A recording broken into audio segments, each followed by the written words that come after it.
Hey guys, this is Michael from Ivy and Iron. So Nicole and I actually have this competition to see who can make the best Christmas stocking holder for our mantelpiece. Obviously I think mine's a winner. So I'm gonna go ahead and show you guys how to make one of your own. What you'll need to get started here is you'll need a 4-inch section of PVC pipe. We're going to cut this to about 3 inches long, so it doesn't have to be a long length, just it needs to be 4 inches in diameter. You'll need a cup of Portland cement, a cup of sand, and a cup of water, and then a little mixing container to put them all together in. You'll also need something like a little spray can top.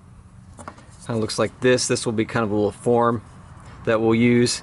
And then you'll use some cooking spray just to kind of release the forms a little bit. Doesn't have to be anything fancy, just something to kind of lubricate the sides a little bit.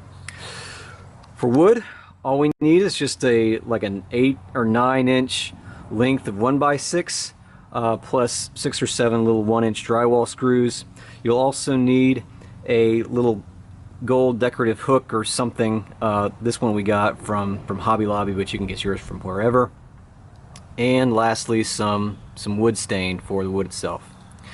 Moving on to tools, obviously you'll need a tape measure and a pencil. Drill wise, really you only need just a drill with a countersink bit. A driver is very helpful, but you don't have to have it. A little trim saw to cut the wood. This isn't a lot of wood, so just something small is fine. And you'll need a sanding block with some sandpaper. I'm using 150, but you can go down to 80 or all the way up to 220 if you're so inclined.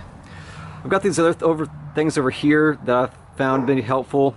This 1-inch little belt sander that I have to help make things go faster, and a little Dremel tool with a sanding drum and a cutoff wheel. Again, these things are optional. They just kind of make the process go a little bit quicker and smoother. All right, let's get started. All right, the first thing that we're going to do is we're going to cut our section of 4-inch PVC pipe to about 2.5 inches long. We're going to use our little trim saw to do that. Be careful and make sure you use all safety precautions.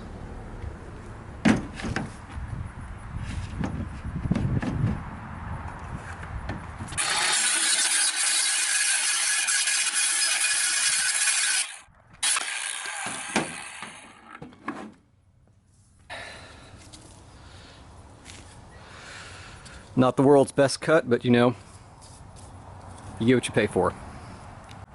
Alright, the next thing that we're going to do is we're going to put the section of pipe that we just cut out on top of our 1x6 wood block, and we're going to scribe a circle around the inside of the pipe with our pencil on top of the wood.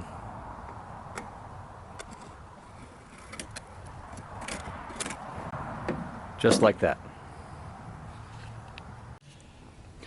Next, we're going to go to the other end of the block and mark a line 1 3/4 inches from the edge, and then we're going to cut down that line.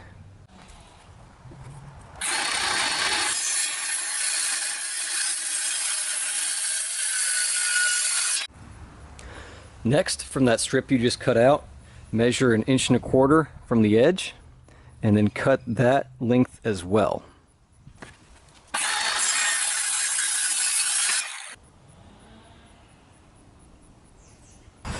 Use that piece to scribe another line on that same strip and cut that little block out as well.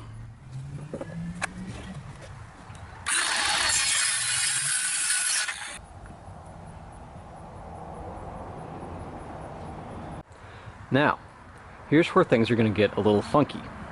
We're going to cut this circle out using our little trim saw. Now, if you have something better for this, like a bandsaw, or a jigsaw, or a scroll saw, that's great, but, well, we got what we got. Here we go.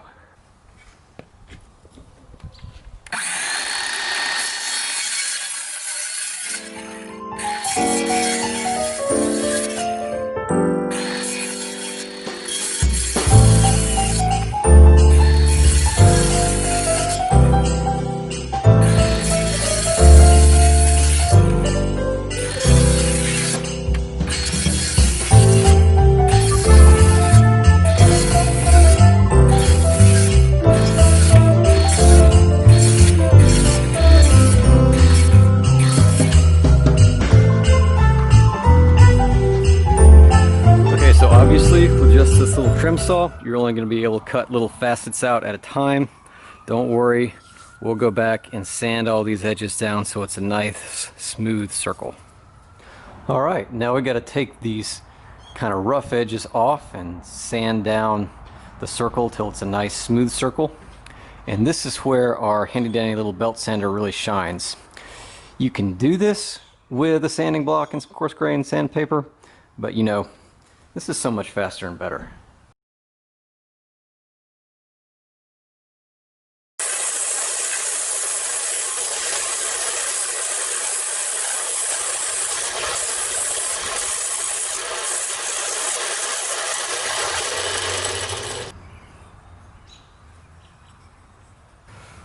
Alright, so you're going to want to keep sanding this circle down until you can just barely jam it into the end of the pipe. You want as snug a fit as possible without damaging the end grain of the wood. There. Just like that. Okay, now you're going to take your two little small blocks, you're going to set them inside the pipe, push them up against the side, and then mark a line that you can sand down so that the face of the little wood block is flush with the inside face of the pipe. Okay, so what you want to end up with is two blocks on either side that have been sanded down so that you can set your little inside form right in here. You kind of just barely wedge it in and it'll hold it in place. Just like this. Once that's all set, get this center form wedged in there so that these are kind of snug. Your two blocks are kind of snug on either side. Make sure that they are in line with each other with the center of the form. Then go up underneath and make marks at the center of the blocks. Just like that. And then right here and right here. And these marks will be where you will countersink a hole for your screws.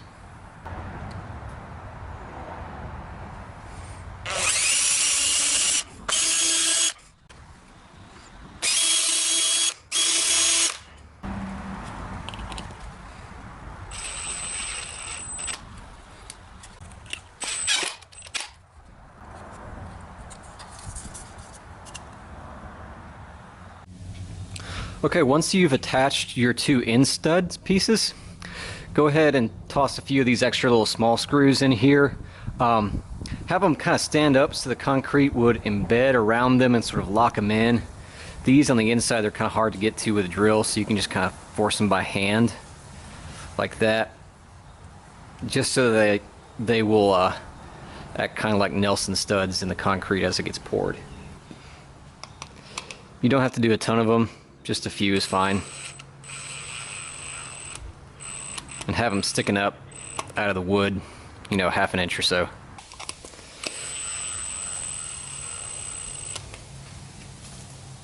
There. Just like that. Now you got a little cage for the concrete to bond around. Everything is going to be held right tight in place.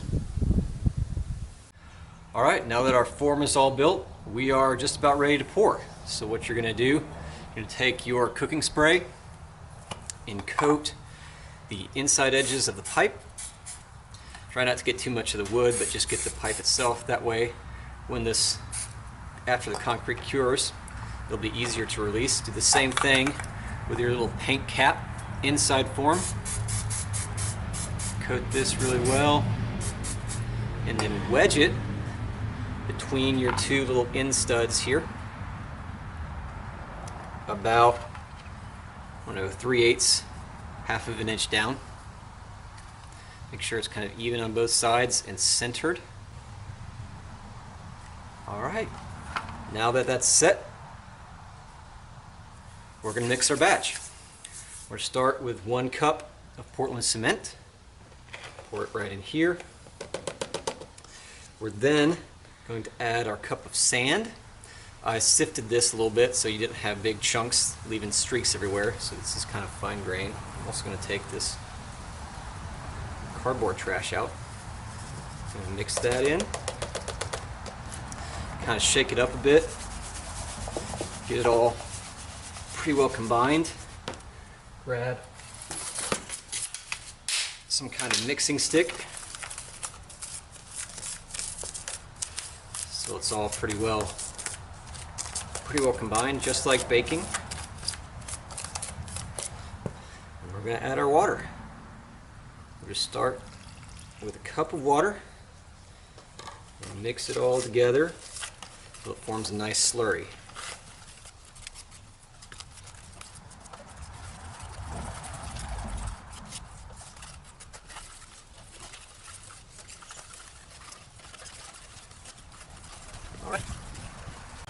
Now once you have a nice good consistency, take your water cup, shake it out a little bit, pull your inside form out, and scoop the mix into the form.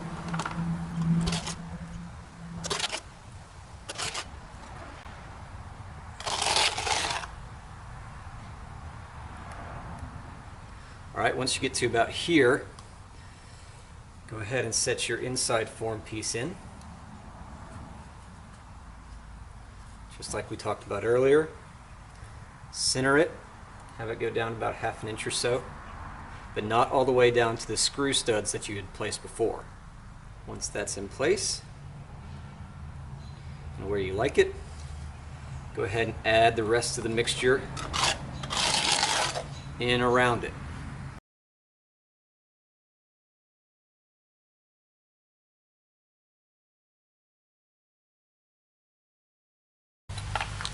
Do that, take a screw or some other advanced stick or twig technology and just kind of go in and shake it around.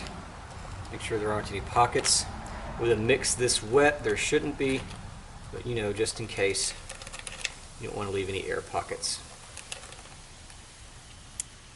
All right, that's it. Take this somewhere on a level surface to cure and let it sit for about 24 hours. One more thing I noticed after I poured all of it, the top of the little form cup was kind of splaying out a little bit, so I took a little clamp piece and kind of pushed the ends in so it made more of a nice even circle. So I said to wait about 24 hours before pulling the formwork off, but since life can be terrible sometimes, it's been about a week here. But anyways, here we go. The first thing you're going to do is you're going to pull off this top cap piece. Alright, just like that. See, it leaves a nice circular hole down in there. You can kind of, you know, this can all be rubbed smooth in a second as you do your finishing work. And then the next thing that you'll do is you'll take your little Dremel tool with a cutoff wheel and then cut off kind of right at the edge of one of the wood studs, going straight down along the edge of the concrete. So be very careful with this.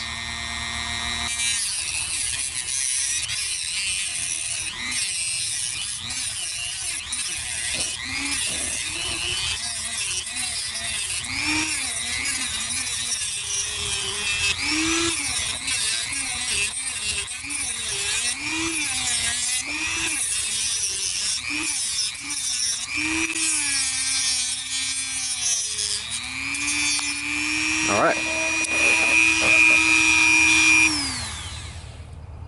Once you kind of hear it pop, you know it's released. So what you'll do next is just pull it off. Now, if you don't have a Dremel, you can do this with a small saw or whatever else you happen to have available. but okay.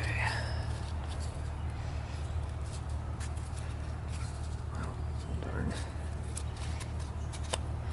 You can see here where I went a little bit too far down with the cutoff tool, but that's all right. We'll kind of sand this down, and here's what it looks like when it comes out of the form. Next, you'll move on to some sanding work to kind of smooth all this out. Right, so the next thing we're going to do is we're going to smooth out a lot of these rough edges here with our little drum sander with the Dremel. Make sure when you're doing this that you've got the proper safety equipment. Have a little mask ready. This kicks up a lot of dust, and cement dust is not very good for your lungs. So wear one of these and we'll get started.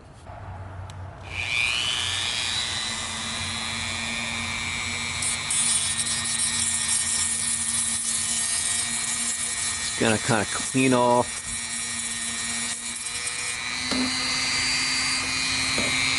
all the cement that got on the wood.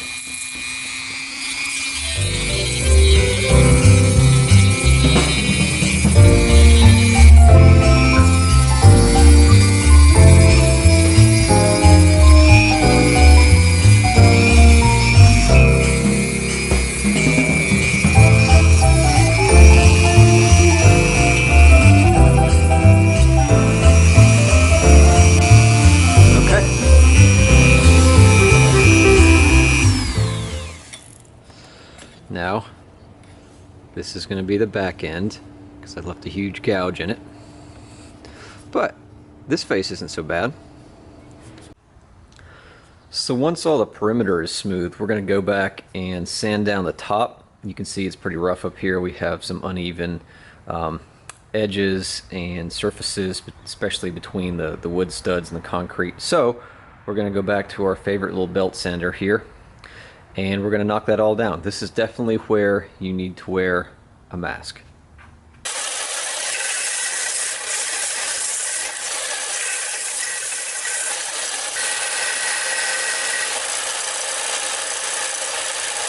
So you can tell it's just going to take a little bit of time on this to get it all down, but it is going to smooth it out really quite nice. So once the top is all nice and smooth how you like it, just get your little Dremel sander out again, and we'll add some final profiling bits around these edges here and along the inside, and we'll just do some last bit cleanup. Then we'll be done with shaping.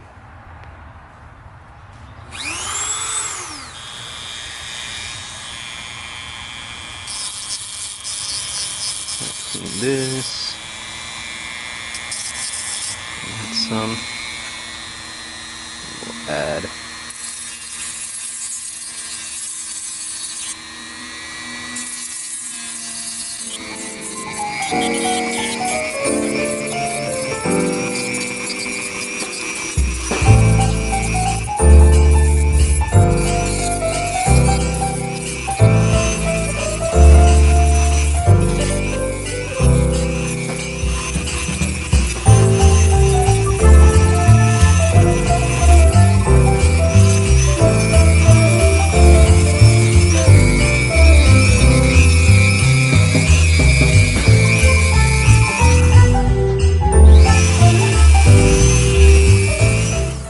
there you have it.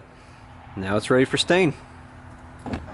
The last step is to stain the wood. So make sure you get your wood stain, a small fine tip sponge brush, and a rag to wipe it all down, and a steady hand.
Okay guys, so the last step is to just attach the hook to one of the face of one of the studs.